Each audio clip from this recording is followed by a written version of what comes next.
So friends, మీరు హైదరాబాద్కి ఒక 20 ఇయర్స్ తర్వాత వస్తే అమెరికా నుంచి మీరు మాత్రం చాలా షాక్గా ఉంటారు.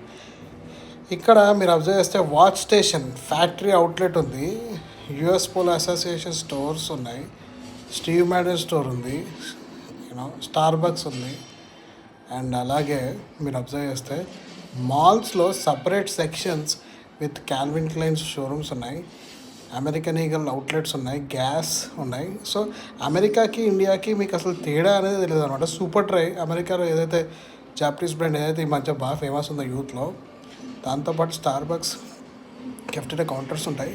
సో ఈ 20 ఇయర్స్లో ఇండియా ఎక్కడికో వెళ్ళిపోయిందండి. ఆల్మోస్ట్ అమెరికాకి ఇండియాకి ఎక్కడ తేడా లేదు, ఇంక్లూడింగ్ డైసన్ లాంటి మల్టీ మిలియన్ బ్రాండ్స్తో సహా. So way to go India. So ఏదైతే అక్కడ ప్రోడక్ట్స్ మన అమెరికాలో దొరుకుతున్నాయో అవన్నీ లేటెస్ట్ ప్రోడక్ట్స్ ఇక్కడ కూడా మనకు దొరుకుతున్నాయి అనమాట.